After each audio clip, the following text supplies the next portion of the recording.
What's going on, lacrosse fans? Welcome back to the President's Cup here in Oakville, Ontario on JVI Sports Network, free of charge on YouTube, as we have a beauty on deck here on day number 2. It's Jake Elliott, it's Pat Gregoire with you back once again. And Patty, it's the matchup of two 1-0 teams. Kahnawake with a nice start to their tournament up against the defending champion Ladner Pioneers. Two unbeatens, but two teams that, again, their paths very, very different to get here. When you look at the Pioneers, a perennial power when it comes to the President Cup. And you Kahnawake, a team that always is here, but this year their road a little bit different, basically getting in Yes. by virtue of being the only Default. team in the province. But they showed last night they deserve to be here, beating a very good Snake Island team, who were winners earlier today against Six Nations. Big win for the Muskies. But here we go. Pios and Mohawks. Blow the whistle. Let's play some Dewa Lado as we're underway. As always, a special hello to the territory of Akwesasne and the Mohawk Nation. And back to the flatlands of British Columbia as well. As I know, Pieball, very popular out there in Ladner, Patty, and they're tuned in for this one as well here on a Monday afternoon from Oakville. As it'll be the Mohawks with the first possession. As Riley O'Connor on the first shot of the game gets it past Christian Del Bianco, and Mohawks lead it 1-0. Just like that.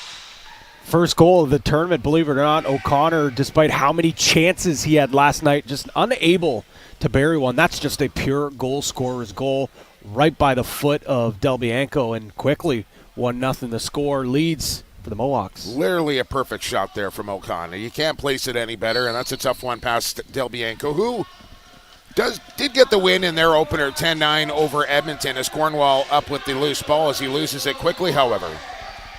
But I would say, a solid performance, but subpar from the Del Bianco that we're used to. But it's been a long layoff for Ladner, and not a lot of stiff competition coming through the West Coast Senior Lacrosse League either. No, it's, it was more of a waiting game for them, really. They just kind of walked their way through BC playoffs. They got here now, a little bit of a slow start for them yesterday, not just Del Bianco, but a little bit scary against that Miners team, but they figured things out. They came out to play when it mattered the most down the stretch. Bit of a sketchy stop there as well, but kept it out nonetheless did Del Bianco, as in comes James Ray.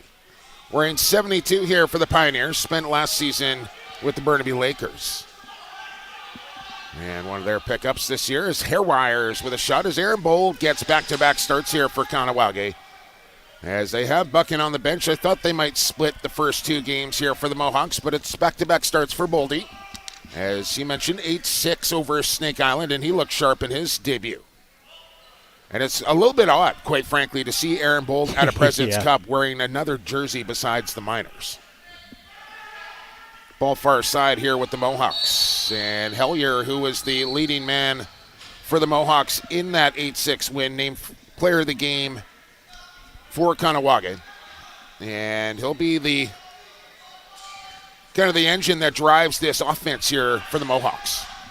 Lead feed is on the mark, and here is Hellier. And right on, Del Bianco ready for that one as he outlets quickly. Long drive up here for Pace, who thought he had an open man on the far side of the floor. But Benesh was covered off, and I know we're only 2.5 minutes in here, Pat Gregoire, but Kahnawake looking pretty good here so far in this one. Yeah, picking where they left off last game, obviously the offense, when you look at some of the big names on the offense, it's impressive, but their defense, really strong, really stout yesterday against Snake Island. But as far as Ladner goes, a veteran-laden team, a very talented team, obviously, and defending champions here at the President's Cup, and actually the hosts for next year's Prezi as well, and they know how to get through the week here now at the President's Cup, and they're not going to be too concerned with a 1-0 deficit here early for the defending champs. Certainly not. I mean, a 2-0 start would be great, but even at 1-1, you're sitting okay. But as those losses start to collect, that's where you start to get worried. Got to finish top 4. Yep. Make the semifinals. 7 teams here at the President's Cup. So you got to get off to you can't get off to a bad start. You don't have to get off to a great start, but you got to get off to a good start is where we're going with all that. shovel in front and a corkscrew shot. Another stick save for Del Bianco. As he'll outlet here to Ray, as he'll work his way to center. And there's Austin Shanks. Just had a good opener for Ladner, and 2 goals, 2 assists for Shanksy. And a nice loose ball scoop as well, as just 10 on the shot clock, however. As Shanks evades one check, and I'm not sure if that was a planned bank off the window or not. Looked like it, and there was nobody there. As Beers lost his stick at center. But a shot clock violation here on the Pioneers. We'll give it to the Mohawks as Jake Fox will turn ahead.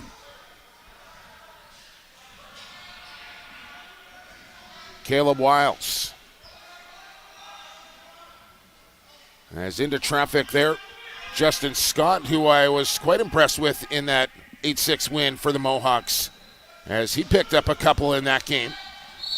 And good-looking outside shot on Scott. Yeah, he's just got a smooth release. He's got a lot of different tricks in his bags. We're getting a penalty here. This is a bit of an odd one with Cornwall's stick laying near the Pioneer bench.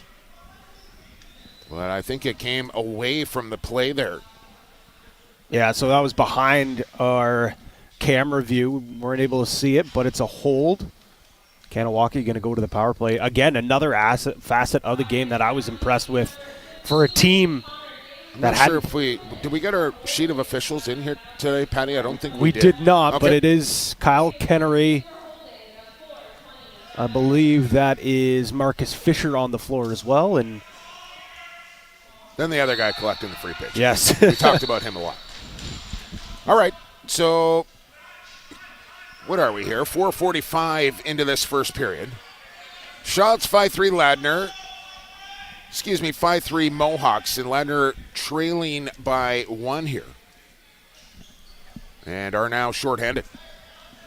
Tyler Pace, who was the MVP in Senior B lacrosse in British Columbia this year, as he just was far and away the leading point getter. Yeah, the numbers we saw him put up were just absolutely ridiculous. Video game numbers, if you will. We saw that across a couple of provinces.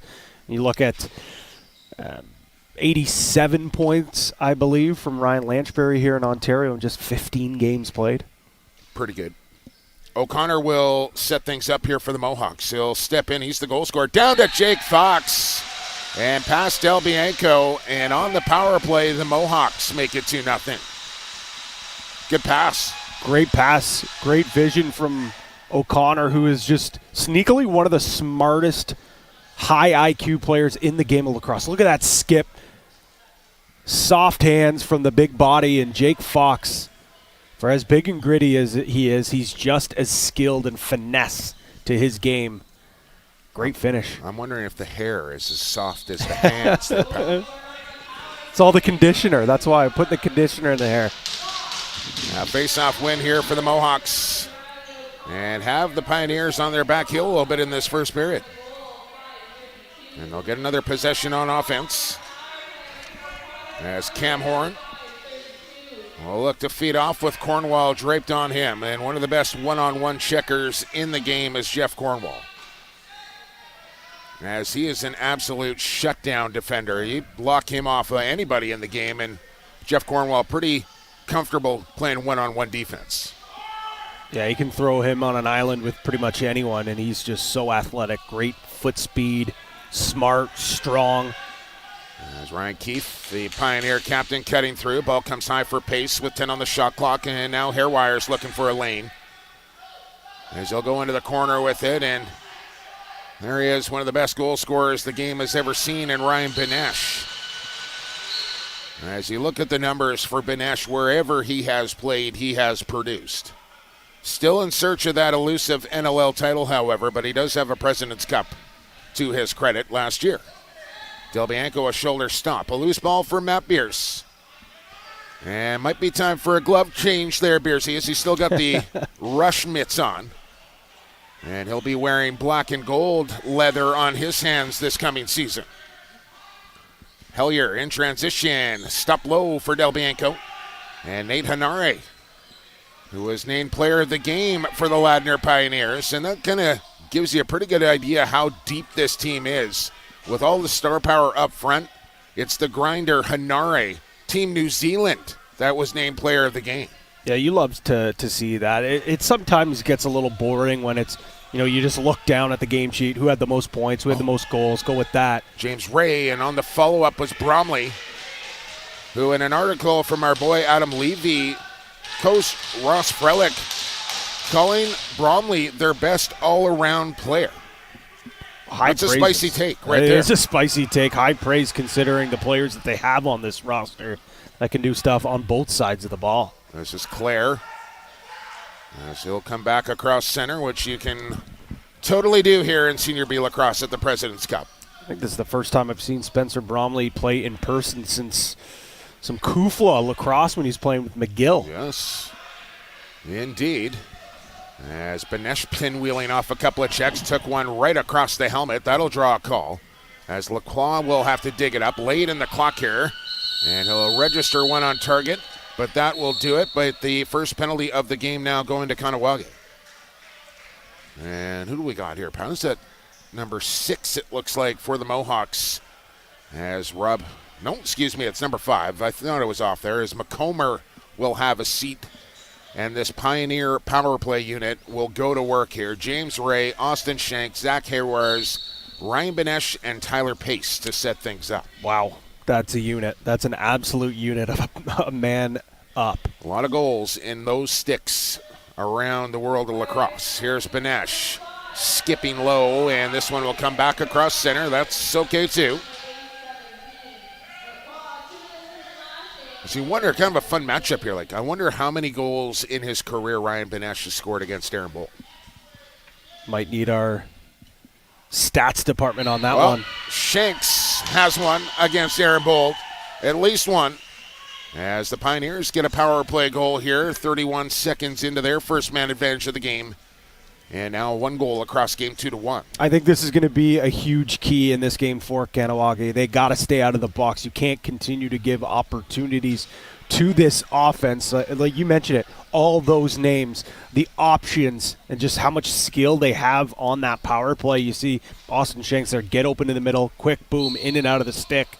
It's going to be a challenge to play a rough game, but staying out of the box. Chance here for the Mohawks. Where is it? It's under Del Bianco. As a nice corkscrew effort there from Adam Yee, almost slipped it by.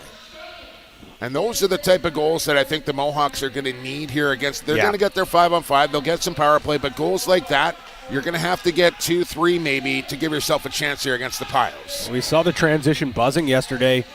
Bryce Tolmie scored a beauty behind the back in transition. Other guys getting involved in the rush. I think they're going to need a little bit more. Steph Charbonneau, Nick Tchaikovsky. Those guys are going to have to be big. They'll set up an offensive possession here as we have 10.5 to go in this opening period. In this 2 o'clock window, thanks for joining us here on the JVI Sports Network. 7 on the shot clock. There's a drive and a flip. Across it goes to Kirby, but off his stick. And Justin Scott and company will run out of time on the shot clock. And just as loaded as they are up front, their back end is absolutely incredible as well with the likes of Beers and Cornwall. They can shut you down in a hurry. And then if you get past those guys, oh yeah, you got the phenom Christian Del Bianco in goal this year. Yeah, it's remarkable. And it's a great balance, too, of big, strong guys, but guys who can also push the ball in transition. An excellent roster put together by General Manager Chris Hackle, a former WLAer himself. And another stop there for Del Bianco. And the Pioneers want to push in tempo. McDermott trying to sneak in behind. Excuse me, it's Owen Barker who will make the turn and save the possession here as Hairwires comes on into traffic. Excuse me, that was Ryan Benesh. It's 17, not 71. Wake up. It's been a couple of nice defensive plays we've seen from Rob Hellier coming back in reverse transition. Yeah, you wonder. It almost looks like he's starting out the back gate and coming forward into an offensive role here in this game against the Mohawks, and maybe that's a planned strategy here from the Mohawk coaches. Tyler Pace out of Denver University. As pick and roll here with James Ray and a reaching shot there. Stop from Aaron Bold. That was a good save there for Bold off of a dangerous shooter and James Ray. As that ball will be sent out of play, and the Mohawks will get in, and they'll get a fresh 30 to work with, as well as now out shooting Ladner here 12-8 in this opening period, and have been step for step with the defending champs so far, these two 1-0 teams. There are ties here at the President's Cup, unfortunately, Pat. That would, not only do we not like ties, but that would just throw an absolute blender into the standings. Especially with 7 teams. Yeah, oh, my God. You do not want to get in, at least I don't, not into math to decide who's in and who's out. Cornwall, Shanks, scores. Oh, what a snipe. One of the most accurate shooters, I would call Austin Shank. And when he is dialed, man, can he pick corners. Watch this thing and where it enters the goal. Took the words right out of my mouth. He is a confident shooter. When things start to roll for him, he gets going. Especially early, yes. Patty. If he gets off early, then you could be in a big night for Austin Shanks. Having the pleasure to call some Halifax Thunderbirds games over the last few years, there have been nights where you just see a couple of sink early for Austin Shanks, and you know, okay, this is a sock trick night for him. Let's get those gates closed at the bench. Well done over there. But you said it perfectly. It's precise, it's precision. Yeah, he doesn't accuracy. overpower you by any means. 10 on the shot clock here for the Mohawks. Horn reached for the far corner, and a late penalty call as an arm goes up. Everybody wondering who it's against.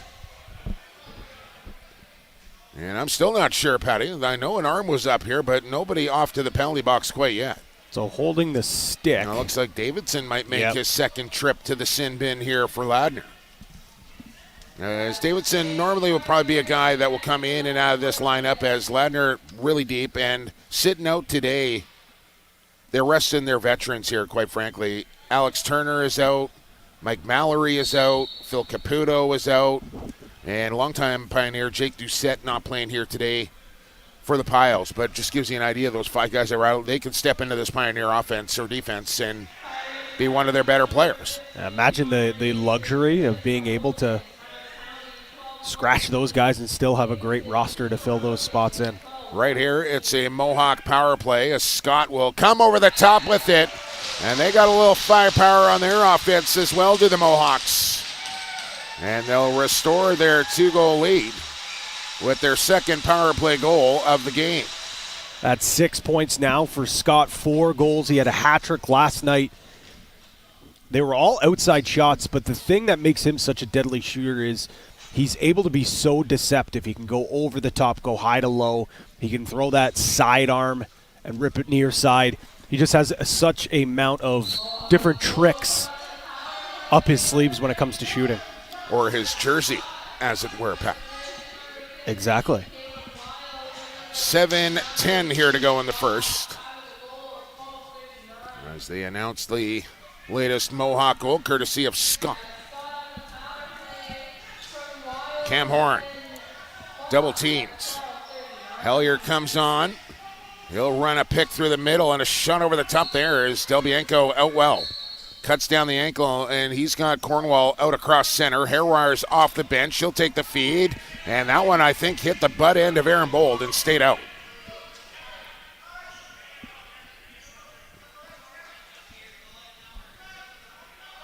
There's Ryan Keith out for another shift. Lacroix on the swing. Hairwire's up for Ray. Back it goes. Here's the shot, and it gets through. As Bold got a piece, but not enough.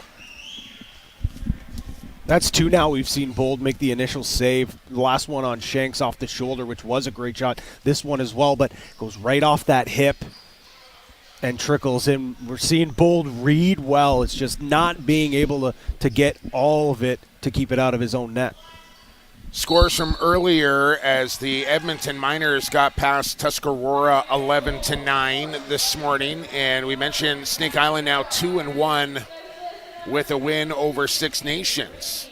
8-6 the final in that one.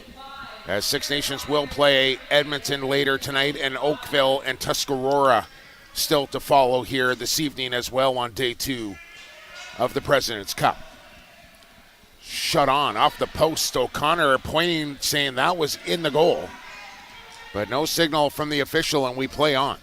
Mohawks really doing a good job getting to the middle of the floor. Fox. And Del Bianco, a butterfly stop.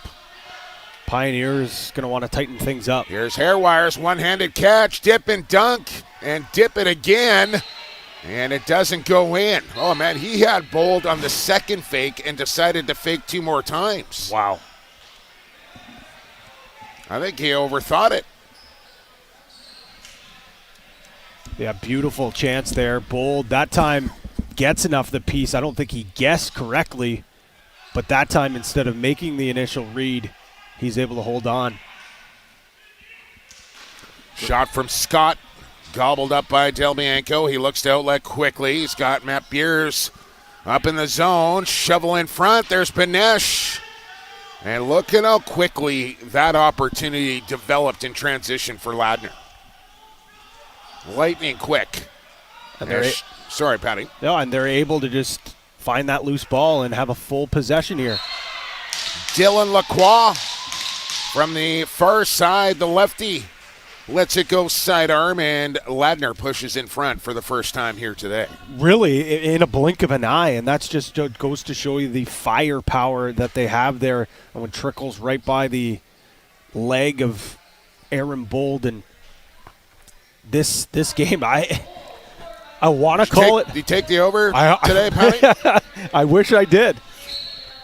4-3. I was going to say, with how stout these defenses are, how great both goalies. We know how capable they are. Long way to go, and they could easily turn it around and shut things down. But we look like we're in here for a bit of a shootout as a lower scoring game this morning here on the Blue Rink. And I don't mind it. It's nice to see some goals go into the net. Sign me up for a goaltender battle, too, though. I love them both. Don't get me wrong. That Oakville Six Nations game we saw yesterday, what a vintage low-scoring game there, but an offensive showdown's also a lot of fun, too. I think that also goes. Here's Cornwall, excuse me, and that shot right into the logo. I was going to say there, I think it goes to show some of these teams, can you play different styles? Yeah. I think that's going to be a huge thing going later on. Are you only able to grind things out? Are you only getting run and gun matchups, or are you going to be a team that's a little bit of a chameleon and adjust to the situations? Yeah, and you're never going to be, as much as you want to, be able to dictate the pace of play all the time. So you will have to make adjustments from period to period, game to game. And I think Ladner's done a nice job of that here, where they were kind of on their back heel to start the period and now have made the adjustment a little bit and have taken the lead here with 3.5 to go in the opener. As the big boy, Ryan Keith, back on. And he'll shovel off here to Tyler Pace. Ray is in the corner. On the pop-out, Banesh. Back to Pace, something on here for the Pioneers. Hard up pick from Keith. A whipper there from Pace off the shoulder of Bold and out of play, and another penalty call here to come, as I think Hairwires was all tangled up in the middle of the floor off ball, and referee's calling this one pretty tight. Really tight, especially on those holds. I think that's at least the second. Maybe one of those were holding the stick as well, something that maybe is a little bit of a focus call for this tournament. In regular season, I think we see a lot of those. Aaron Bold's not quite ready. Oh, the old mask trick there. I originally had Sean Quinn, 92, down as a scratch, but there he is in the penalty box. So Pioneers to the power play with the 4-3 lead here. As everybody will get a touch before the play goes on, as Shanks looking for another, just sent it wide. Still time on the shot clock is Pace on the skip beat, and Hairwires couldn't direct it on target as it ends up on the back of the goal without a shot on target. And Kahnawake will get the ball back here. I think the Mohawks will be happy to chew up as much clock as possible, but I know they have the green light to take it to the net with some of these skilled players that they have. Charbonneau in a defensive role will stay out there as a bit of a insurance policy, as Horn will try his luck, and flashy stick stump there for Del Bianco. So I think he made that one look a little better than it really was. It's just selling the game, man. Yeah. Shanks in on goal, and he'll send it across the crease. Ray will play the point now, as he'll run a little motion here for pace. Back to Benesh. The pass was high.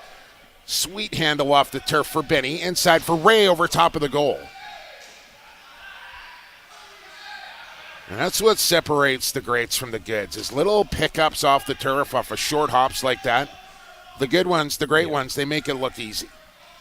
Benesh right on, and Bolda gets stopped there. Reset the 30 with 30 to go in the power play. Shanks looking short side, nothing doing on Aaron Bold. But a good loose ball dig out there from Ray. We'll save another possession here.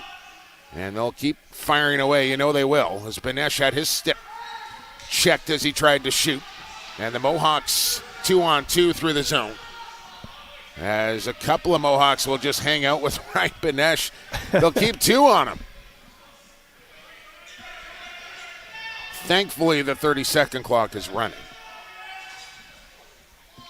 And Hellier wants to drive one from long range. Not yet, as he'll go to Jake Fox now, as he'll look for a one-on-one opportunity. Here comes the double from McDermott. And the shot clock will hit 0 as we move into the final minute of play here in period 2. Mohawks trail the Pioneers 4-3 as they outshoot them 18-15. What has been a really opening, evenly played 19 minutes and change. Keith around a screen. Benesh, and usually that's Cash. He just missed low pipe. Still 10 on the shot clock for Keith on the run. He'll go high over the goal and then go down to the turf. Mohawks will come up with it and time out the signal here, and shot clock, game clock essentially synced up here for Kahnawake. I'm not too sure who the defender was there. I think it might have been Driscoll. That shot there, I think with that overhand wrap check, just got enough of Keith's stick to send that high. Yeah.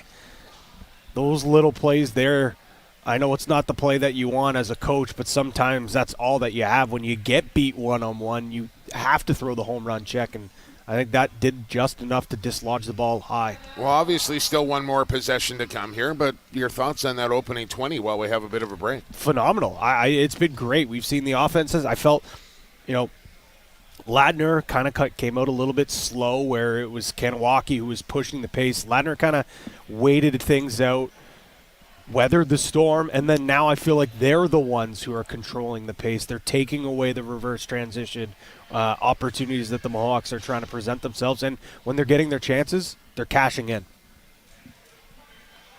Beautiful summary right there, brother. Well, thank you very much. Timeout just about over, and period 1 just about over. As the Pioneers got down early, then a couple of quick ones, have them in front by 1 here, but final possession will go to the Mohawks, a chance to tie going to the locker room. But either way, I think both teams, they're not going to be dissatisfied, and they won't be super happy with their period. I think they're both going to be just fine with the way they've played here in this opening 20. Bold to the Mohawk bench. Empty net here, shot clock.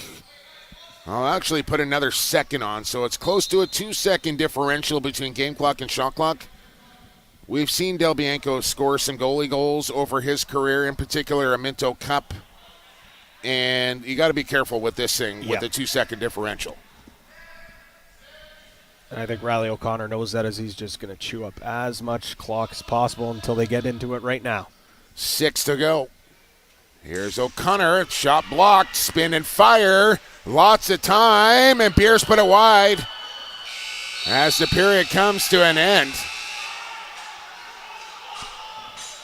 And man, oh man, I don't think Beers realized how much time he actually had to line that thing up. And I don't quite know. They just didn't reset the 30 in time, Pat. There's nothing. That period is over. I don't know what the complaint is here from Ladner. I really don't. I think they heard the shot clock and thought that was the period and thought there was time left on the clock. But the shot was wide. It stayed in play. And that's it. Yep, and that's exactly what the officials are saying. So there you go. But Beers picked that thing up with a good 3.5 seconds to go and nobody around him, I think he thought he was way deeper in the clock. And if he has actually time to line that thing up and go for it, that might have been an empty netter for the Pioneers. It goes wide. We go to break with Ladner in front of the Mohawks 4-3. President's Cup day number 2 returns with period number 2 in 10 minutes time right here on the JVI Sports Network.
Nothing like a little motorhead to get you ready for period number 2. Defending champions out of British Columbia, the Ladner Pioneers hold a 4-3 lead over the Quebec Senior Lacrosse League representative, the Kahnawake Mohawks. As it's Jake Elliott, Pat Gregoire with you, and some stats coming out of that opening period. Patty. Couple of Halifax Thunderbirds leading the way with 3 points each. Austin Shanks with 2 goals and 1 assist. Ryan Benesh, one of the game's greatest goal scorers, held scoreless, but has 3 assists. And for the Mohawks, we've got 3 players with 2 points apiece. Blow the whistle at the place of cross. There we Continue go. on. Jake Fox, Riley O'Connor, and Rob Hellier, all 2 points in that first period. Here we go as Ladner with first possession on offense, and the captain Ryan Keith gets a pick from James Reyes. A couple of big righties out here for this shift. Pace, quick pass, Benesh sizing up, feet in front, and Keith might have caught a little post, might have caught a little Aaron Bold. Either way, it stayed out. Yeah, Keith's got a little bit of jump to him in this game. We've seen a couple of chances, not being able to convert just yet. Showing he's more than just a pick setter. He's got some skill on the inside as well. Still getting it done. He's been a long time Ladner Pioneer for Ryan Keith. As I know our boy Logan Schuss tuned in here, and he says he still has PSTT from last year's President's Cup and what he went through in Edmonton. They won, Pat, and he was still traumatized from the week at the President. Pretty cool moment to see them win. The Eagle is here. Eddie is across the way, just off to the right of the Ladner bench. The legend from Ladner. As the ball will ricochet all the way down the turf here, and got to get on your horse a little bit here with no over and back. Still 6 seconds for Hairwires. Down to 3. He's shooting, and right on, but into the stick of Aaron Bold. As they'll find Hellier again coming out. The defensive end here, and starting transition for the Mohawks. And there it is, and that's exactly why Kahnawake is doing that with Robbie Hellier. How many transition goals now for the Mohawks? That's their second transition goal. This one all starts with Hellier. I don't know, Sean Williams. He's created 3, 4, 5 chances already. Big time. I don't think we're going to be able to convince Sean Williams to put him out the back door for Vegas, but in certain situations, why would you not? With all the creations of scoring opportunities he's been able to with that. Like he's been around. It seems like he's been around for so long because he entered the league so young, but still, he's got some legs left on him. No doubt. Talked about it yesterday. He's probably got the quickest jab step, maybe him or Dane Smith, but up and down speed, he's still got it for sure. Josh Byrne, pretty good. Yeah, not bad. Here's O'Connor.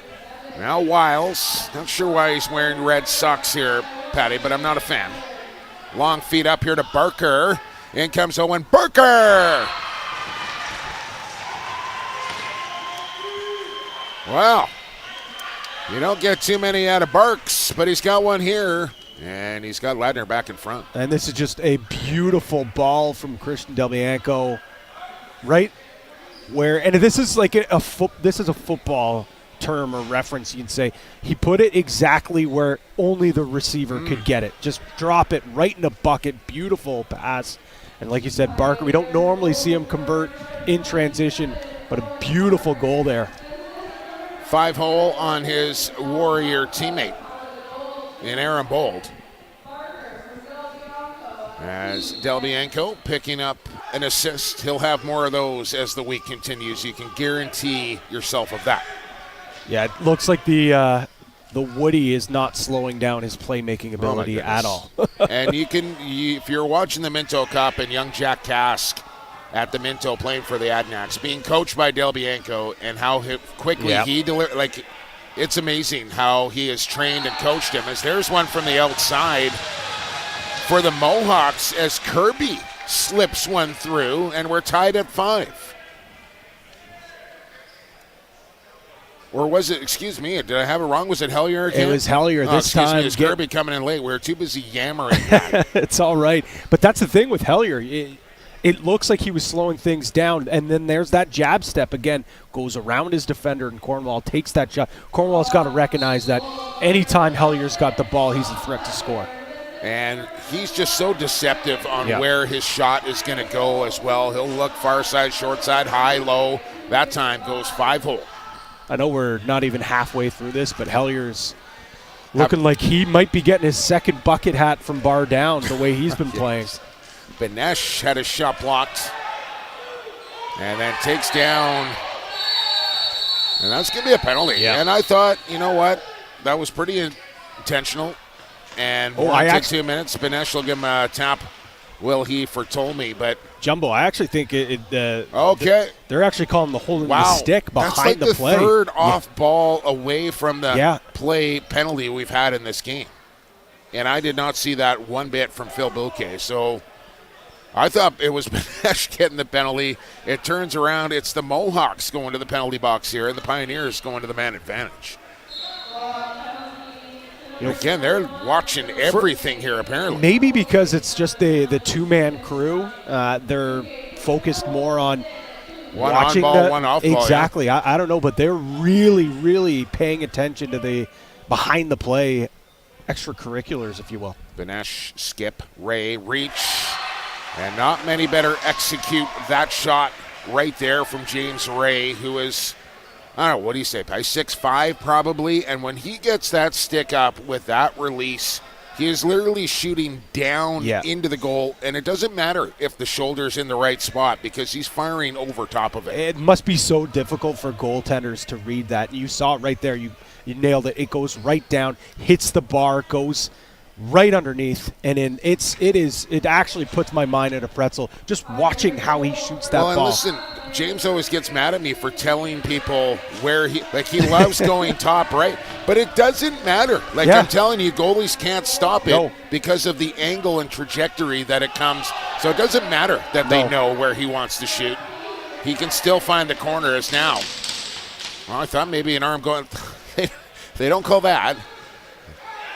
And we will play on as the Mohawks might have gotten a bit lucky there on the line changes. Cornwall was knocked down. And now what do we got? Too many men called here on Kahnawake out the front gate. Not a penalty. Do it on defense, you get one, but not on out. A little inconsistent, I would say. But for the most part, I think through, day and a half here, Pat Gregoire, officials have done a nice job here at the President's Cup. And now we're going to get a Ladner penalty. High stick on hair wires, I believe. And it's always a little tricky because the penalty box is bench side, which is a little abnormal than most rinks. So sometimes it looks like a guy's going for a line change and ends up in the penalty box or vice versa. It is, in fact, hair wires that goes in. And now it's a chance for the Mohawks to tie once again here on the power play, which has been pretty good, along with their transition game so far in this one.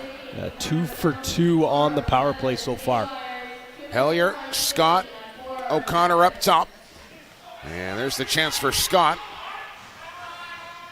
as Wiles and Fox will play the crease here. O'Connor feeds off. Hellier, pump fake, and Del Bianco. A stick save, a quick outlet here to Cornwall in transition. Mohawks are back.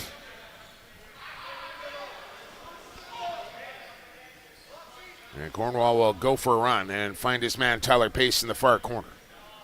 On comes Austin Shinks. They got 3 righties out there.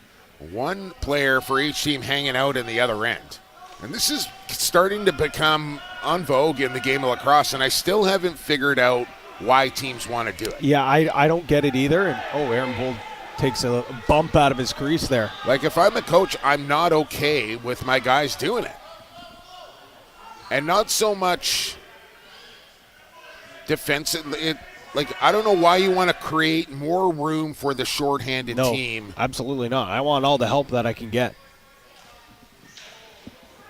So it's just a bit of a new strategy. It's seemingly creeping its way into the game here, and I still haven't got an explanation for it. Bouncer, and a good look there, and that was Kirby that time. Del Bianco with a better stop. 30 seconds to go in the penalty time as Fox had a good look on top of the crease. Ball is knocked ahead here by Owen Barker. Hustling to the bench is Carey. Off it comes Tyler Pace. Shovel feed was there, but just a tad high. As that would have been a highlight reel effort there if Tyler Pace could have brought that in. Look out.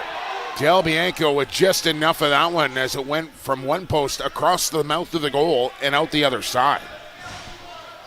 Ladner kills off the penalty. They remain up a goal, 6-5, as we work under 14 minutes to go here in period 2. O'Connor, one of those other shooters, doesn't really rip it and grip it. A little bit of that push shot. Oh, Shanks. So accurate. Open for about 3 seconds on the crease, and neither of his teammates could find him. Now Benesh got to get it to the goal. Ryan Benesh with one. Gets the shot off. Ball scooped up by the Mohawks. And they need an extended possession here on offense. They've been taxed defensively for the last little while here. Tchaikovsky.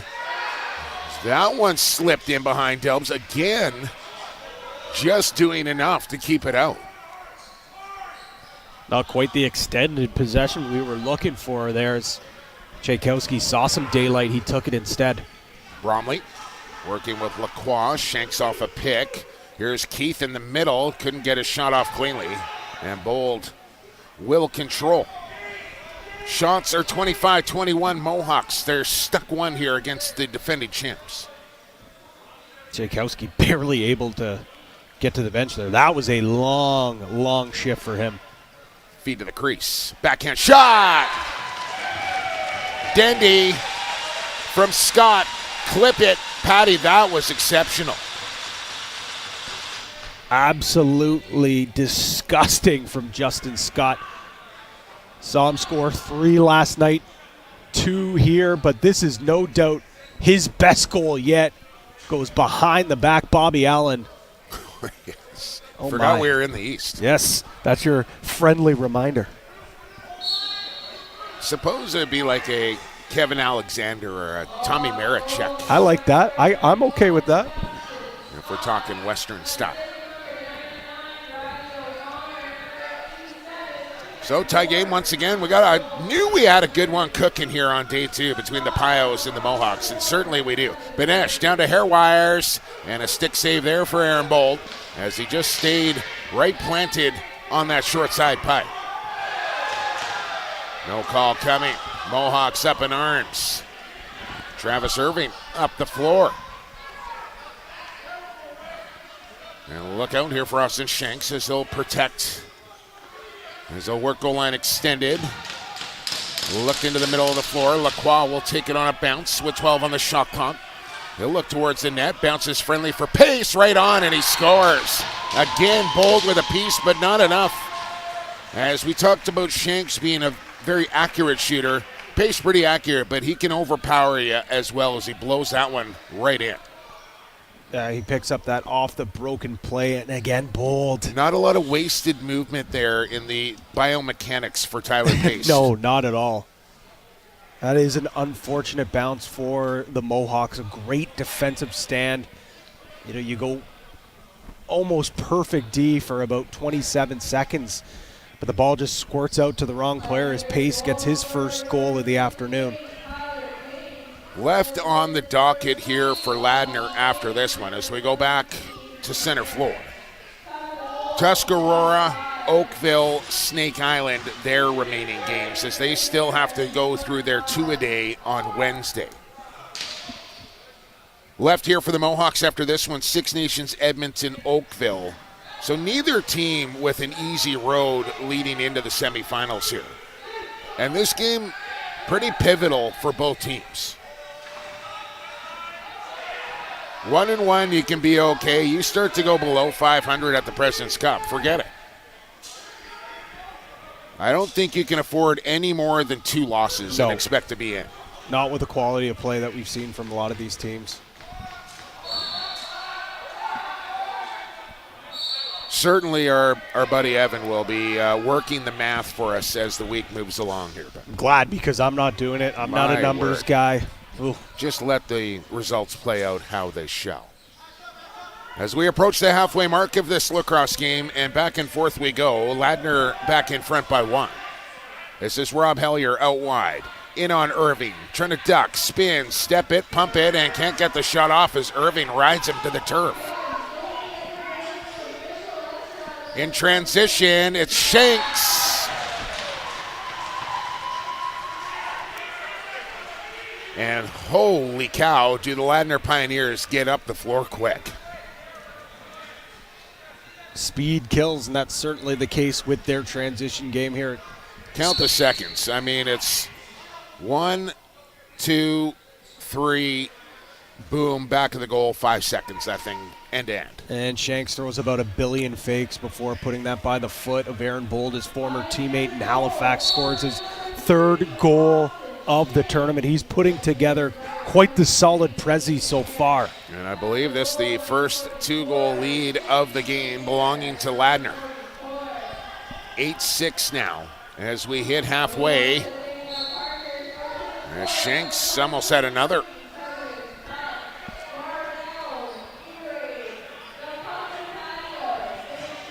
The Mohawks looking for the next one here, and this is, one of those moments in the game, Patty, where you want to have the next goal here if you're Kahnawake. You don't want to let this run continue. As Ladner, once they get the foot on the throat, it's usually lights out. Shot clock winding down and nothing on target there. Mohawks really haven't been the same since we saw a couple of calls not go their way. It seems like they're more concerned about what's going on with the officials. They got to put that in their back pocket and just get back to playing how they were playing in the first half. Pace, rink wide, feet in front, James Ray. As they love to run that set play, and they usually get a very good look off it. But Ray maybe a little past his angle there, couldn't beat the stick of Bold. Here's Fox off the bench. He'll shoot quickly.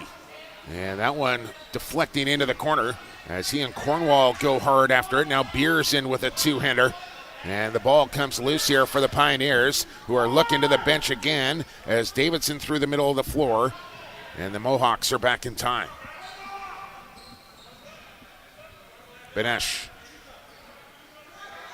looking towards the net. Needs a pick. He'll go to pace. Feet in front. Bromley covered off. 10 on the clock now for Benesh as he picks it up.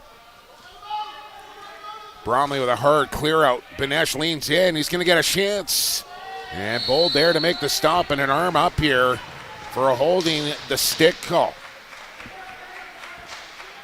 I think we might be getting the rare hook, actually. I'll have to wait to see what Kyle Kennery... I can't remember the last time we had a hook call.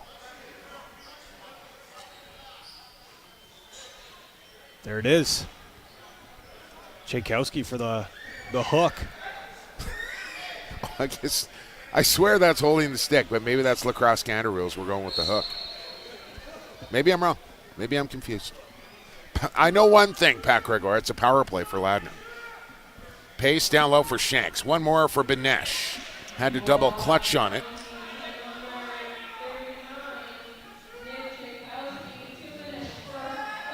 Oh, you're right, Pat. It is hooking. Good on you.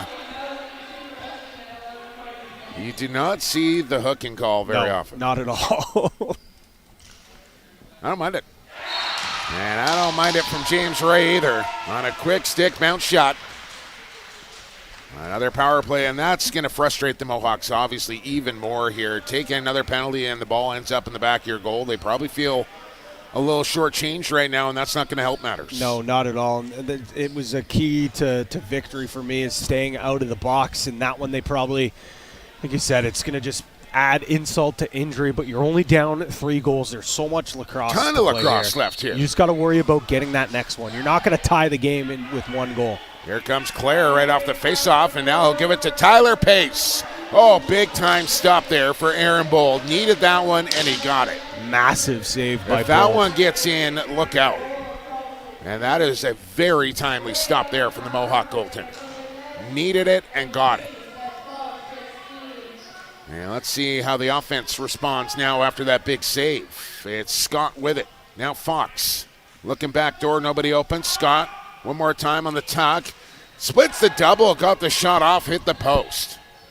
Bad break there for the Mohawks. Cornwall.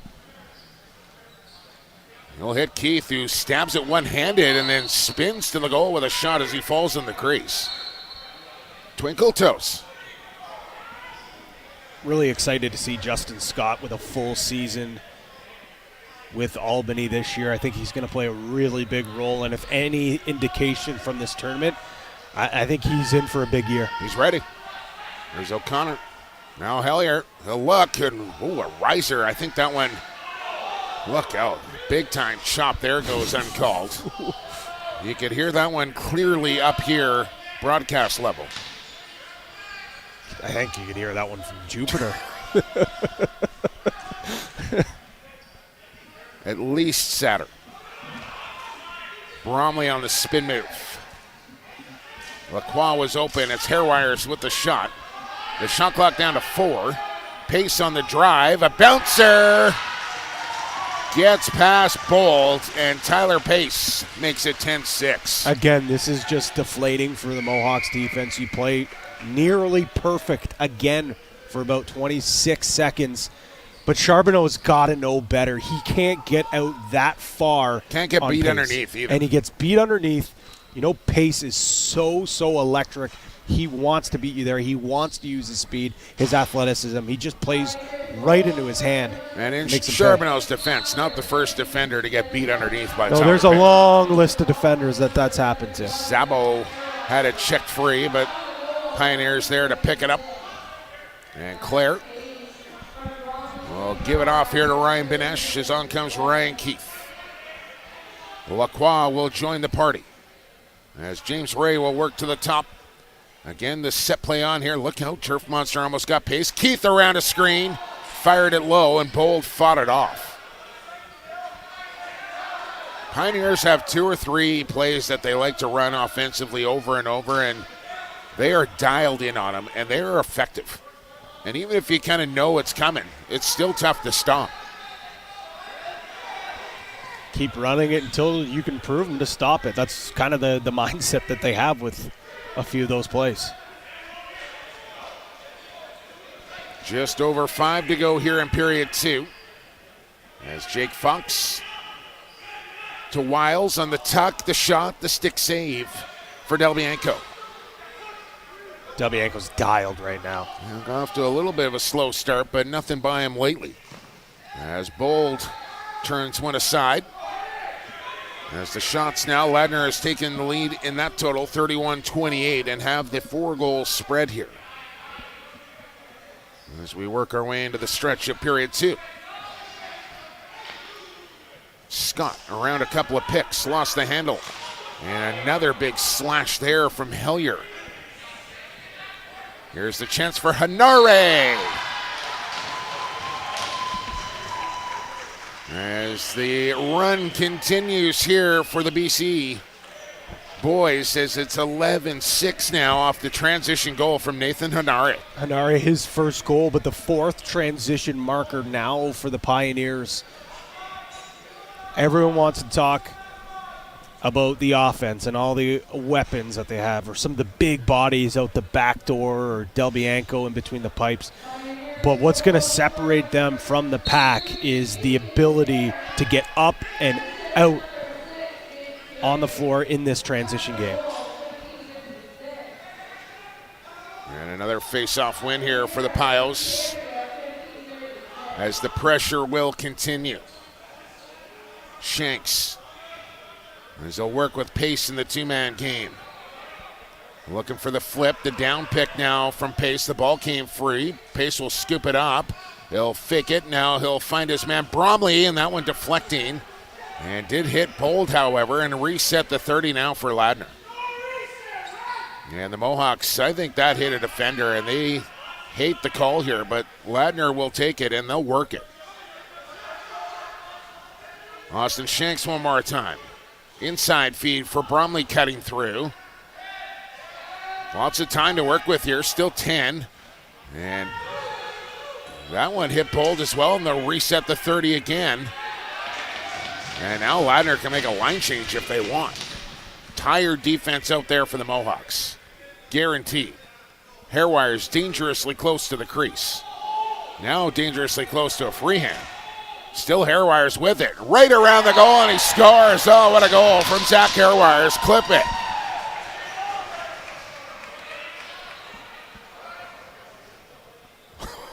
Wow. Gorgeous stuff from Hairwire. Look at the slide here. Great defense from Bouquet and Charbonneau. He unfortunately falls behind the net. Little shovel beats Bold. Oh my goodness, that is beautiful from Hairwire. It's a dozen now for the Pioneers as they lead by 6. And starting to pull away, and we're going to get a goaltending change here for the Mohawks as Buckin will come in. Bold will go out. So we'll get our first look here at Doug Buckin, sporting his Buffalo Bandits mask. Tough situation to come in here for the Mohawk goaltender with the run that Ladner is on right now. It'll look like an early move on Yee, but the ball is free. Claire will knock it backwards.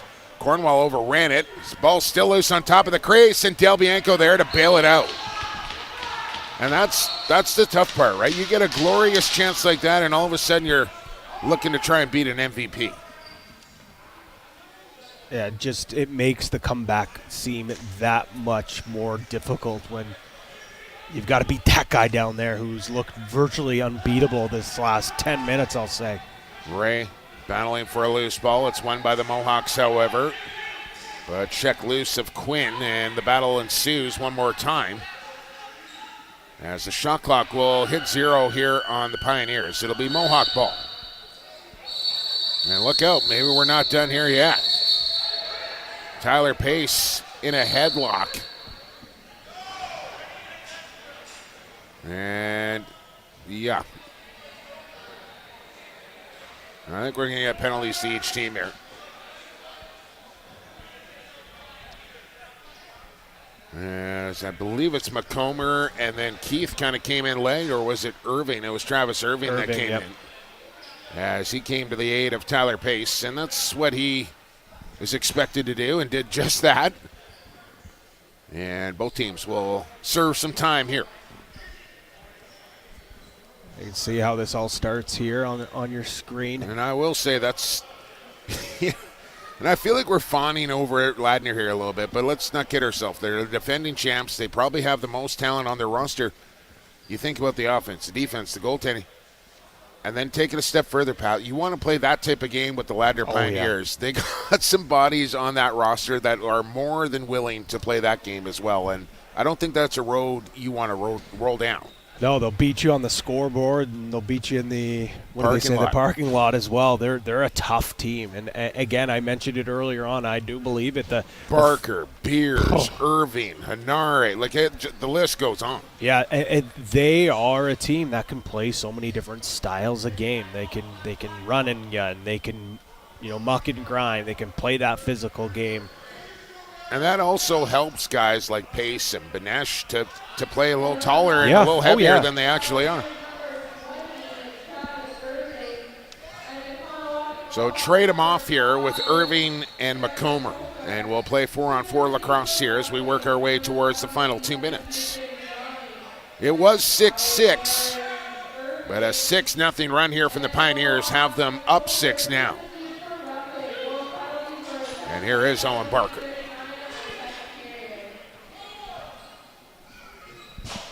He'll wait for the change to come on.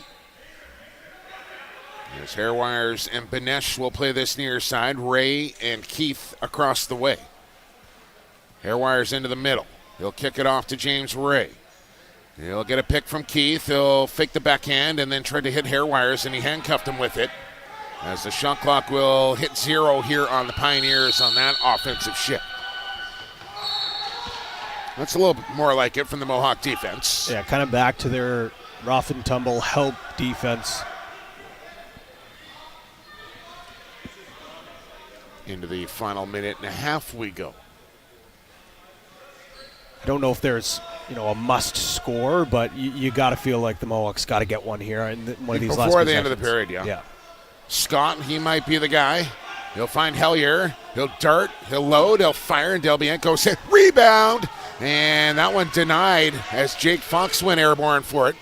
And a nice little pop off the helmet for Hanare. And what do we got? Too many men. Out the front gate a little early, says the official. As we go into the final minute here, as that transition game has been lethal in the second period for Ladner. But they get caught trying to shoot a little early that occasion. Ball gets through. Up it comes Kirby. And now it's Scott.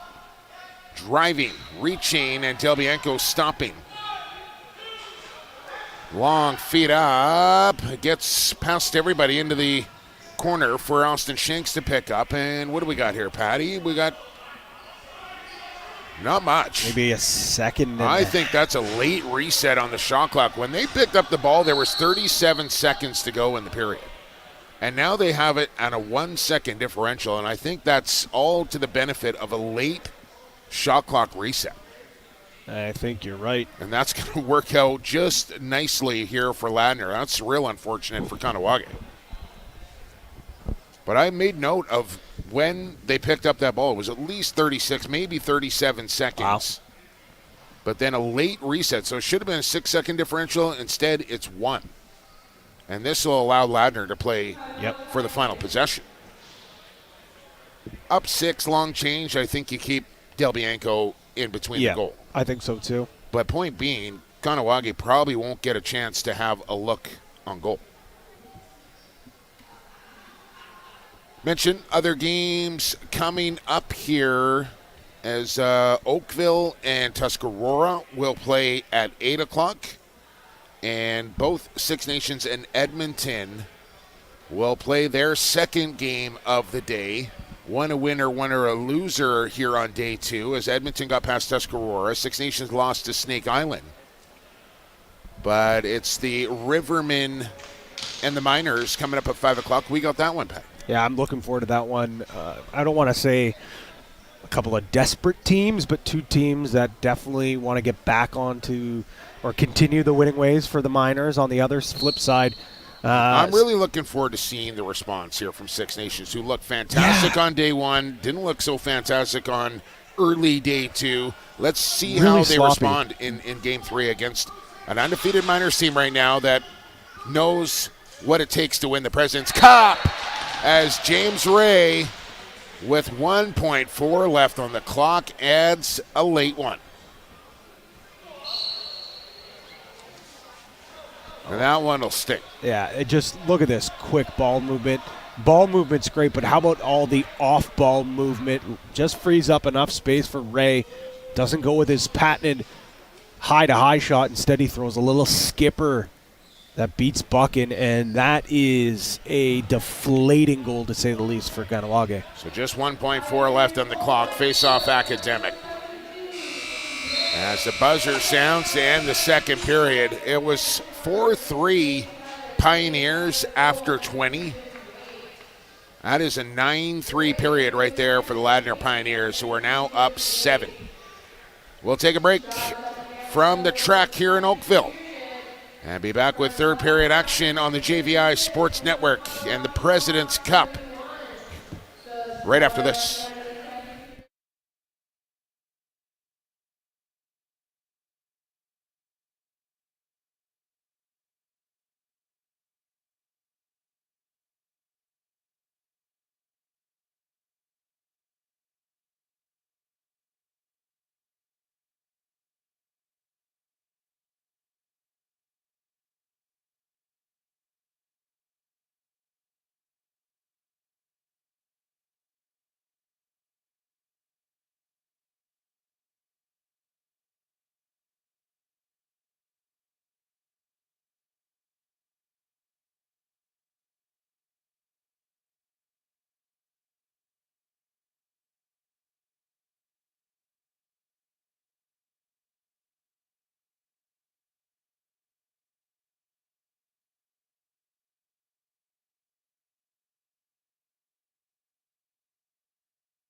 Welcome back to the President's Cup at the Toronto Rock Athletic Centre in the heart of Oakville, Ontario, which is the site of the President's Cup here on the JVI Sports Network, streaming free on YouTube. The gang's all here. Jake Elliott, Pat Gregoire with you on the call, and tight through 20, not so much through 40, as the defending champs stretch their lead to 7 here after 2 periods. Yeah. And the Mohawks a little late to return to the playing surface here, and I would say in high danger of a delay of game call here to come. It was a little bit tongue-in-cheek, I think, when Beers and Cornwall down ready for the face-off saying, hey, we're ready to go. But they looked ready to go in that second period. The Pioneers really flexing their muscles and showing why they're the defending champs.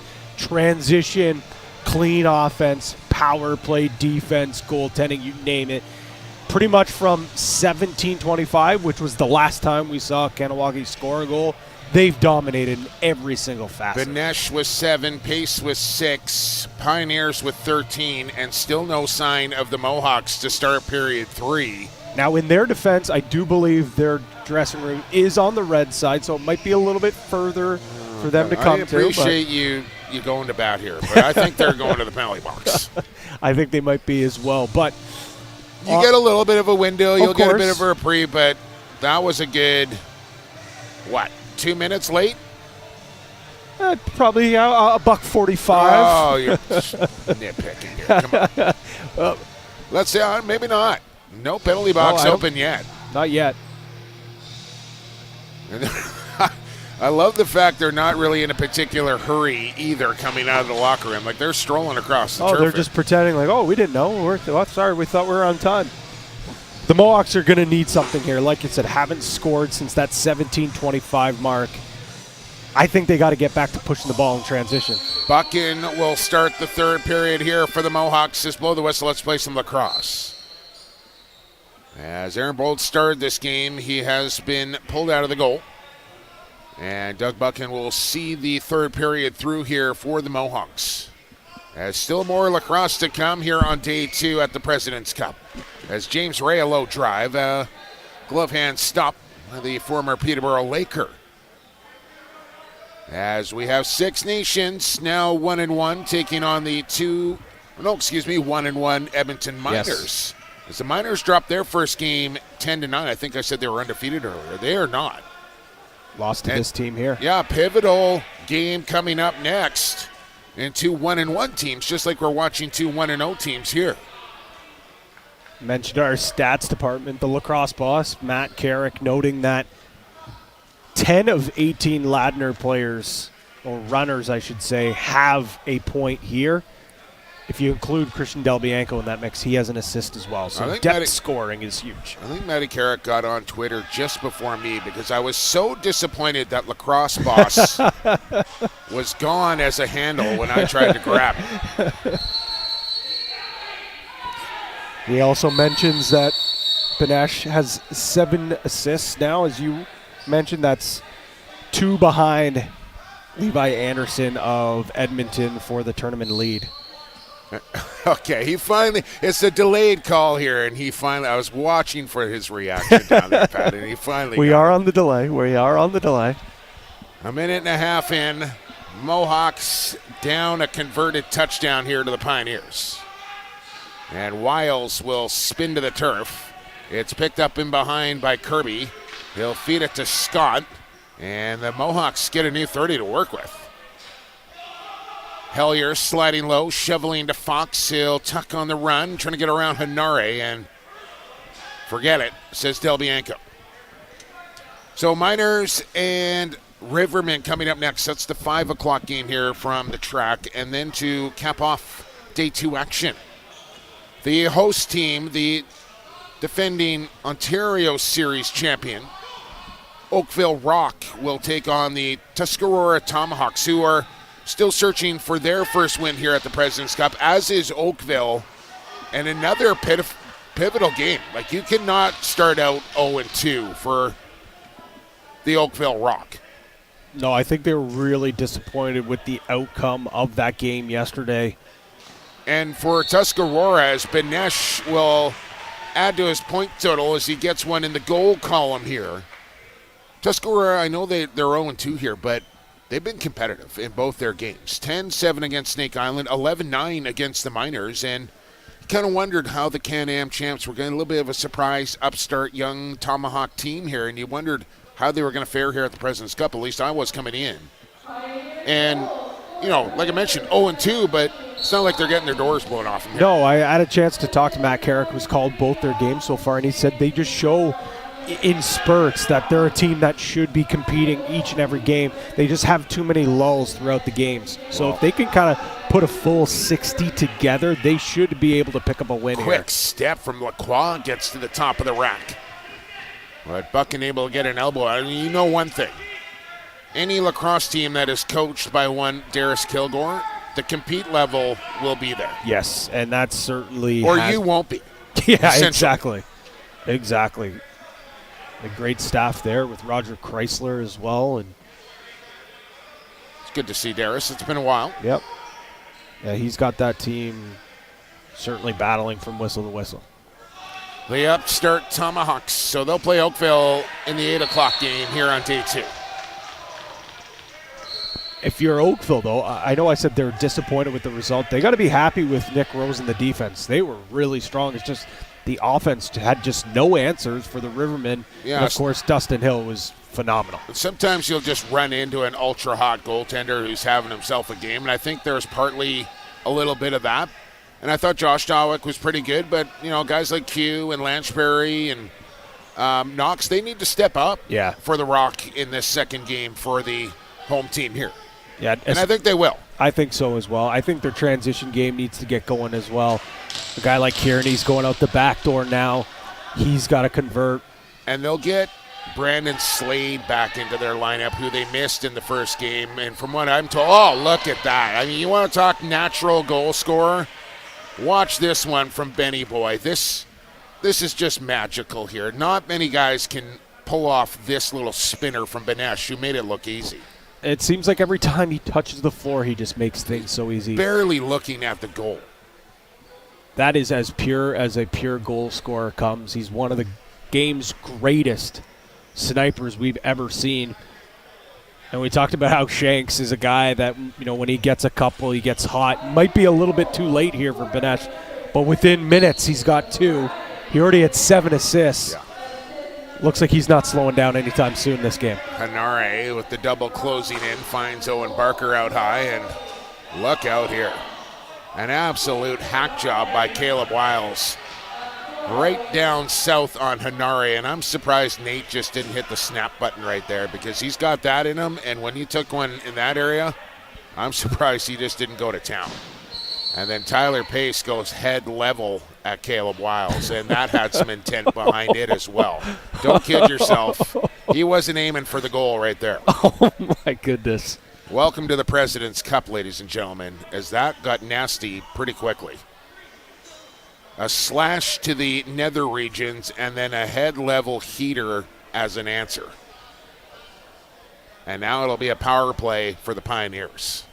And 5 up on the board for 15 and black. And hopefully Hanare can still have children. Back underway we go. And this Billy went pretty quiet after those 2 incidents, as James Ray will get his hat-trick goal here in this one. 1 goal will come off the major penalty, and Ladner will remain on the power play.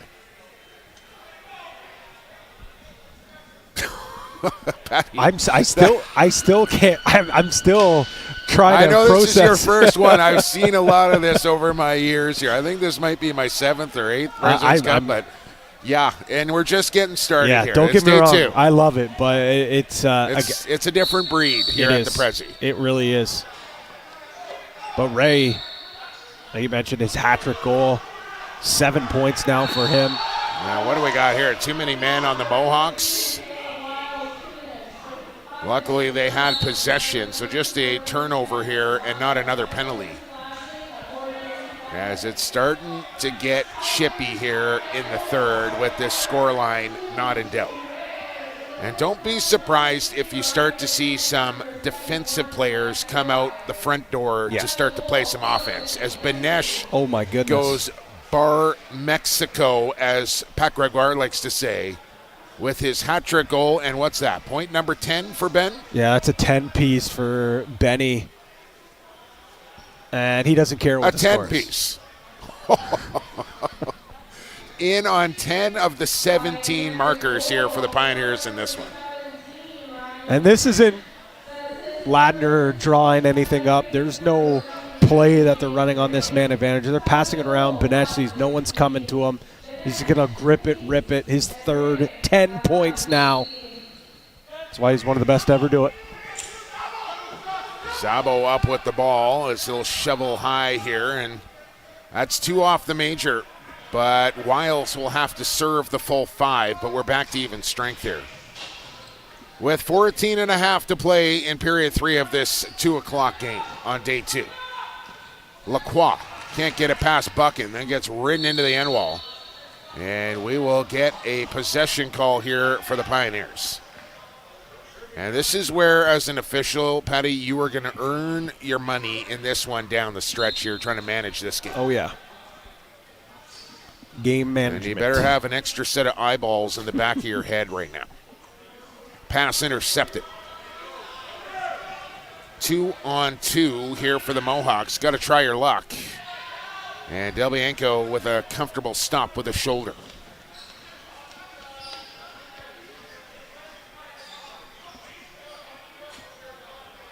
As it slows right down here as far as pace goes. In this third period with Ladner up big. Ray, 10 on the clock. Shovel across, now inside Benesh, and that one picked off again. This time McComber intercepting, and he's got Charbonneau across the line. As the Mohawks move in, now being outshot 44-34. Well, they just haven't. When's the last time they scored, Pat? 17:35 of the second period. I think I actually missed a goal from Justin Scott, who scored at 12:30, which is still, I mean, it's a long time ago. Not that much better. Almost a full period we're getting to now. It's a long time to go without scoring a goal, as Ladner has just kept the pedal to the metal here.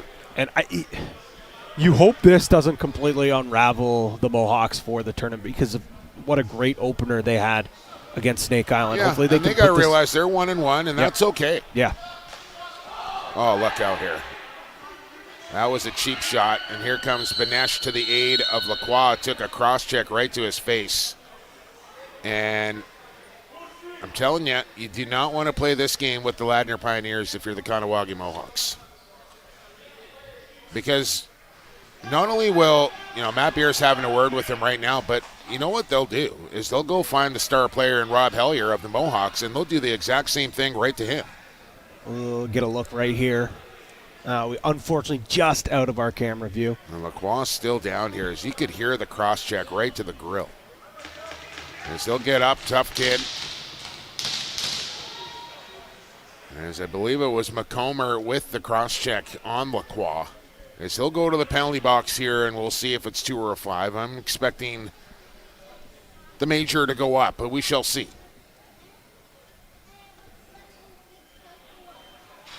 And in fact, it is 5 minutes for McComber. It's taken a little while to update the stats here. They actually gave Benesh a assist on the James Ray goal, so he actually has 11 points. You got the bonus nugget. Yes, the bonus nugget. Nothing better than when you get the bonus nugget in the 10-piece, and all of a sudden you got 11. Doesn't happen often. No, but when it does, it's glorious. Oh, it'll make a day. All right, power play here for Ladner. Yeah, it's a long one. High sticking 5-minute major to McComber as pace Benesh. One more time over the shoulder, hair wires. Backs away, 10 on the shot clock, in no hurry. Skip feed to Shanks, and he missed. As Ray will try and pluck it with 3 seconds, spin and fire. As now Shanks knocked down on the crease.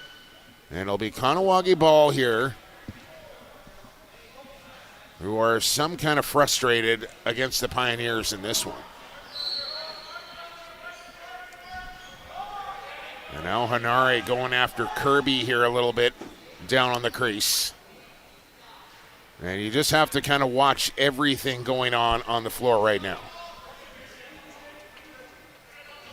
Beers, he's got his mean mug on here for this defensive shift. There's a long list of things I would rather do than get cross-checked by Matt like Beers. I could literally, I'm watching it and going like, I can feel that up here. And those, you know Kirby and Horn could as well. Oh, yeah, and those just will collect over day, the bumps and bruises. You get cross-check on one that you got earlier in the week. This is such a grueler for these guys, man. Oh, man. Benesh, look out. That one deflected and almost went in. As a spin out of a double team nicely there for Tolney. He might get a chance here. And it gets stood up by Tyler Pace on a defensive effort. And Pace doesn't want to make the line change until support is there. You got to like seeing that from Tyler Pace. They're up, 11 goals here, but he still hustles back to stop a goal-scoring opportunity on the man advantage. Scott nowhere near the target. And it'll be Pioneer ball. Still with over 3 minutes to work with here in the major power play. Don't forget, Miners and Rivermen come up next year from the track. 5 o'clock Eastern start, 2 o'clock back on the West Coast, 3 o'clock from the province of Alberta. And that should be a good one. 2 1-1 teams. Pace. Did it get through? No. Hairwires with a nice loose. Benesh, skip feed to Ray, and bucking across in time to make a nice stop there for the Mohawk keeper. Rob Hellier across center as we approach halfway to go.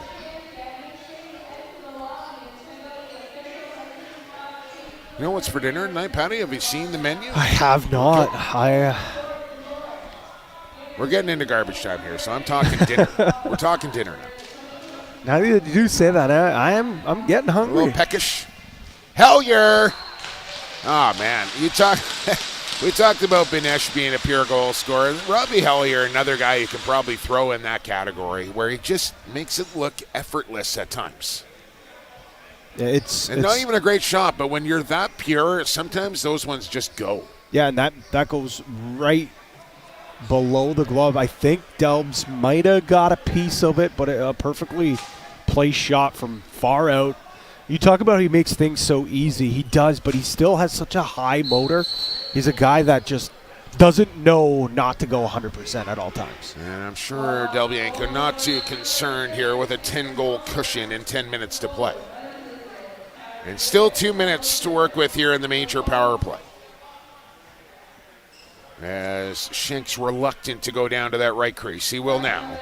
As Ray will set the pick for Pace into the corner. Back it comes. Back it goes. And a hard feed to Shanks, who was maybe in the cylinder. Didn't call it. James Ray on the bounce.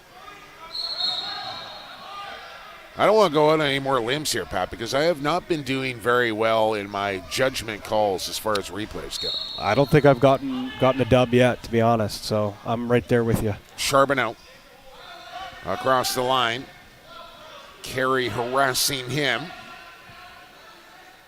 And Steph Charbonneau will chew off some penalty time here. And he just evades the crease. Now might get a look. That's well wide as he and Hanare jousting. And they will separate and head for their respected benches. As jumping off the bench and scooping that one up. And look out at the bench here. As Jake Fox tangled up with a Pioneer. And he'll go to the penalty box here for the Mohawks as well, who are becoming a little unraveled here in this third period. I'll see right here, Fox. He's just helping him to the bench. Yeah, that's all he's doing, right? Go make the change. Change, I said. Davidson didn't want to do it. Two-man advantage now. And here is where the Pios are lethal. Hair wires, flip it, Benesh, Shanks, shoots, save Buckin, loose ball Mohawks, but can't get out of their zone here as Shanks steals it right back. Remember, if they score, it's just one off the major. They'll remain 2 men up. But they turn it over here. As you got 10 seconds to get it up and over here for Kahnawake. A long feed up will end up in the crease of Del Bianco. Oh, but an interference call here on Beers will give it to Kahnawake.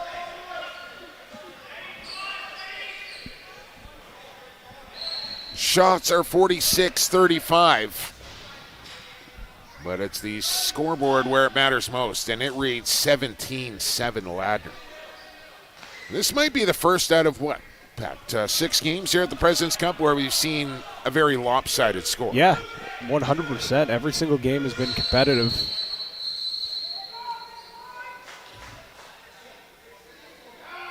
And Matt Beers, I think a little overzealous with some cross-checks along the boards, will be off to the penalty box. He's having a discussion with Kyle Kennery here, telling him he doesn't like that call. Beersy, one of those guys, he never really agrees with any penalty call that goes against him. Yeah. Whether it's legit or not, he's usually got something to say about it.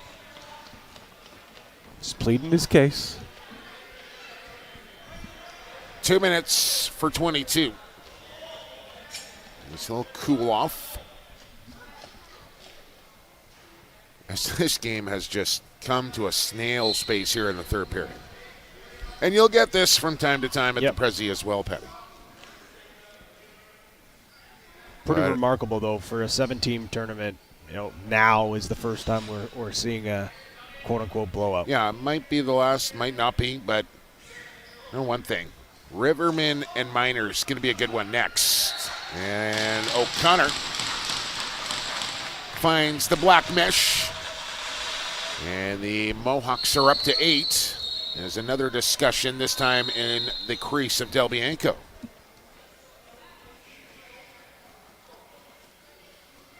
Running time, anyone? It's a nice goal here from O'Connor.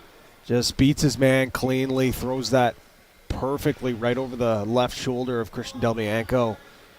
Again, we mentioned it earlier in the broadcast. Not the hardest shooter, but so accurate. Such a smart player. Very deceptive when he shoots that ball.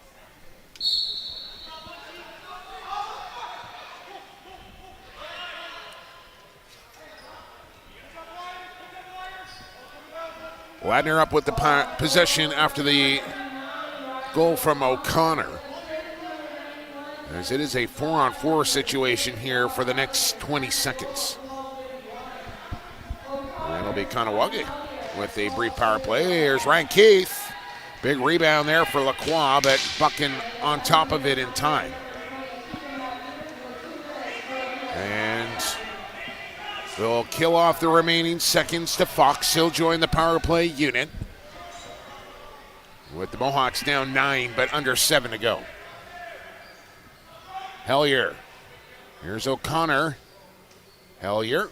O'Connor. Hellier. Scores. Well, that's pretty simple.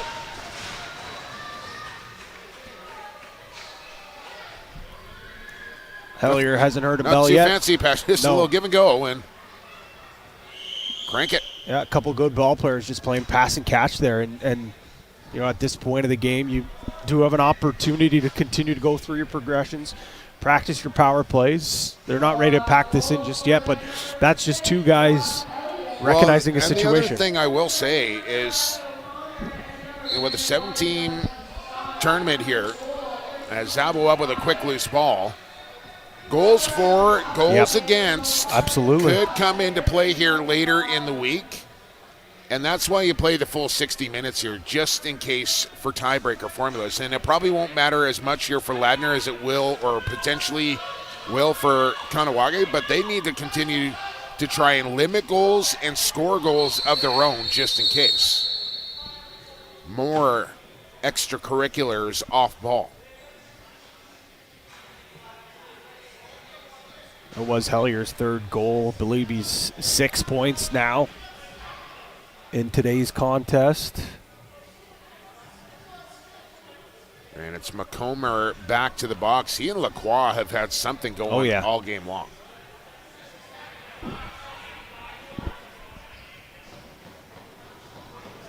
The game within the game.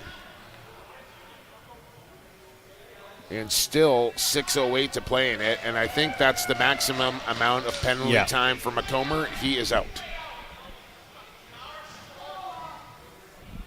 Frustrated lacrosse player right there. I think there's a few frustrated players for the Mohawks here tonight. Hellier will serve the time here. It's a veteran move there from Robbie Hellier. Oh, yeah. Hey, I'll go do it. As 7 minutes of penalty time go up on the board, and Hellier can take his helmet and gloves off and have a break for the rest of the game here, potentially. A well-deserved break. He's been good. He's been really good. He was the player of the game in their win last night. Loves the game. Shanks with a quick take, much to the dismay of Ray, saying, hey, man, I did not even get a touch before you shot the ball. Pass it around. There it is for James Ray. Backhand feed, a good one to Hairwires. Up top, pace, one more, Benesh, down to the crease. And the quick stick off the outside of the net, and they'll say that's not a registered shot on goal. Mohawk ball. Shanks and Pace each have 7 points here this afternoon. Ray with 6, Hairways with 4. But it's Benesh leading the way for the Pioneers with 11. I think we might know our player of the game on the Pioneer side of things. Yeah, I think so. Benesh now tied with Levi Anderson for the lead in points. What a player that kid is. Oh, yeah, he's an absolute stud. Looking forward to watching Levi Anderson. I watched him play his rookie year in the WLA with Coquitlam. He's made the return to make a run to the Prezi here with his hometown Miners. And looking forward to watching Levi Anderson, who will surely be a high draft pick come next month in the NLL entry draft. High draft stock as it is, but I think this tournament's only going to bring it up even. Oh, yeah. Under 5 to go. Talking to a couple of NLL personnel here this week, one said, I don't think it matters what side he plays on the ball. He can play either way in the National Lacrosse League. And really, I would say over the last 2, 3, maybe 4 years, look out, Cornwall sheds a glove as he just took a shot right off the finger. And that did not look good for Cornwall. You don't see him react like that very often, as it maybe came on a follow-through, and he's not happy about that. But the 5-tool guy, the guy that can play all over, defense, offense, transition, face-off team, special teams, those type of guys, those are the ones you're looking for to fill out your roster spots now. Guys that can just get it done, whatever kind of game, wherever you want to play it. Yeah, look no further than this building here, the captain of the Toronto Rock, Challen Rogers. That's example number 1, really. How many guys, and there aren't many guys that can do what he can. Well, a guy like Lyle Thompson could do it, but he doesn't do it. Exactly. A guy like Dane Smith could do it, but he doesn't do it. Yeah. But if you can do it, all the better. Yeah. Like even a guy like Mitch Jones, more than comfortable going back and playing a shift of defense, Kevin Crowley, you name it. The more tools you can bring to the table, the better. And now Fox and Claire with an exchange, as I think Claire has bent his shaft in half. And man, oh man, everybody just kind of looking to get this 346 done here. 5 o'clock, the next game starts here, boys. And still 4-on-4 lacrosse to be played. Ray with a pick from Keith, inside room, and tried to flip over the shoulder. Keith hurried into the wall. Ray with 10 on the shot clock. Hits Bromley on the cut, who got the shot off. Buchan made the stop. Lead, feed, out of the reach of McGowan. Keep your head on a swivel right now.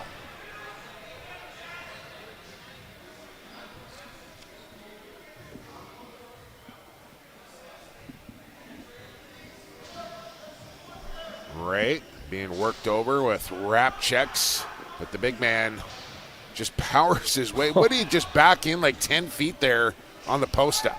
Bromley, crease. Literally just backed his man down right to the crease and then got the inside roll. Wiles comes in as he's kind of the guy that started the shenanigans here in the third period. The old whack on the you-know-what, Pat Gregoire. This isn't pay-per-view. We can't say it. Say the letter of the alphabet that comes after O twice.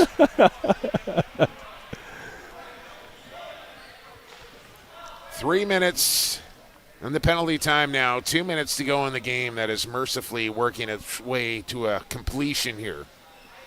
As Ladner will start their championship defense with a 2-0 start here at the President's Cup. They will play their two-a-day on Wednesday. As once again, they have remaining on their schedule Tuscarora, Oakville, Snake Island. As there is a hit from Charbonneau and 4 Pioneers towards the Kahnawake bench.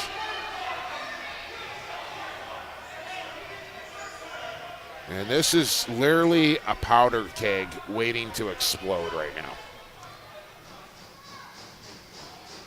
A swarm of jerseys come over to the aid of Austin Shanks. You love to see that. Here we go. We're going to get Beers to come out and play offense, and now they're going to say Kahnawake ball. How is that possible if Charbonneau is taking the penalty? I think Pioneers are getting something after this, too. Yeah, gate comes open here. I think Matt Beer is saying to the official, you know what? If you're going to let this to continue, this is on you what's about to happen next. Shanks actually going to be slash and interference. Just keep an eye out here. I don't know where or when, but I feel like something is about to go down.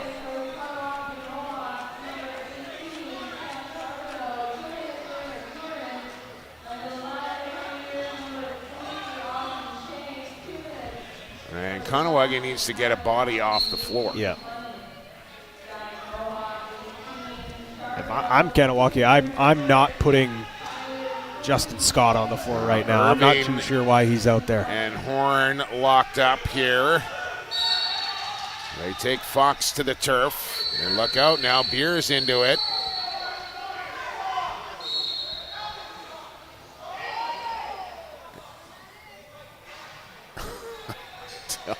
Just run the clock right now.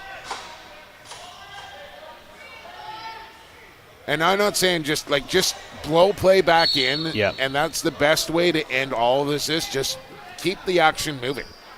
Sooner or later, somebody will react and pick up the ball. It's like rugby. When they get a fight going, they just keep playing around them.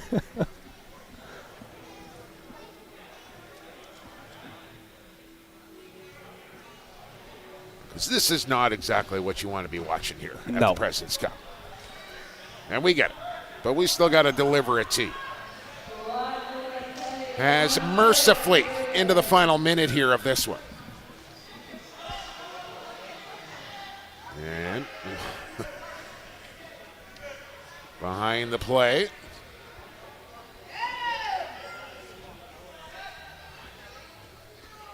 Clofer running around in the offensive zone. Now he'll make the change, and Ladner do not even want to cross center here.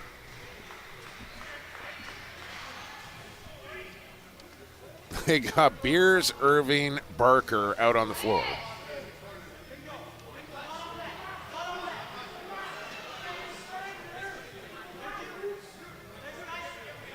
And Irving will be separated here with 12 seconds to play.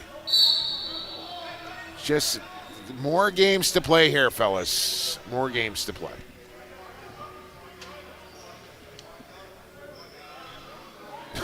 I don't know if I've ever seen something like that before. No. All right. 000 on the clock. Ladner in convincing fashion. 17-9 over the Mohawks. Benesh will surely be the player of the game for the Pioneers. Your pick for the Mohawks? O'Connor, maybe? I think you go with O'Connor. I think you could run it back with Rob Hellier as well. He had 7 points, 3 goals, 4 assists. We saw him even getting involved in the defense, pushing in transition, playing some great sound lacrosse in his own end. That's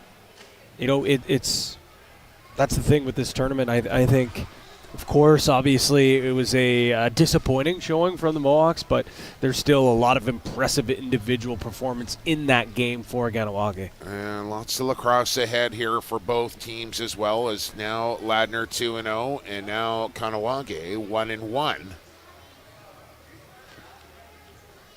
And the road to the chase to the Prezi continues here for both these teams. So coming up next, Six Nations in Edmonton. Both teams 1-1 will battle for their second win. And then the nightcapper here on day number 2, Tuscarora. The Tomahawks will take on the Rock of Oakville, as both teams will be searching for their first victory here at the Prezi. So handshakes are done. We will get players of the game before we get you on your way. I want to thank you once again for tuning in here to the President's Cup, live on the JVI Sports Network, free of charge on YouTube. Another fine job by Rachel on the ones and twos. Gary on the camera once again, and Patty, always fun to call some lacrosse with you. We're going to do it again at 5 o'clock. Can't wait. I think that one's going to be a great one. There it is, Ryan Benesh with the bucket hat, courtesy of Bar Down Wax.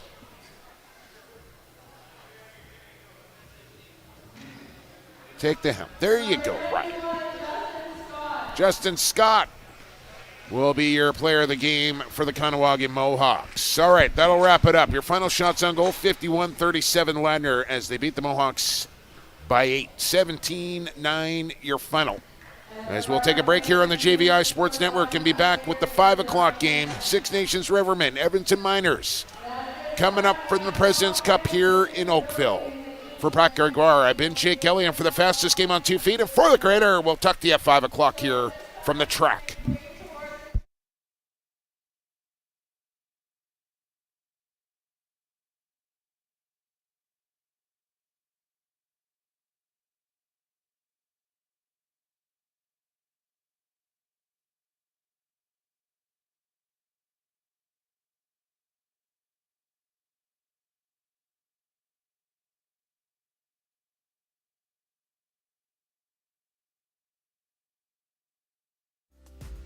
We want to thank our partners for their support of the 2023 President's Cup. Bar Down, Ice River Green Bottle Company, Gatorade, Big Chief Meat Snacks, and the Oakville Pump and Patio.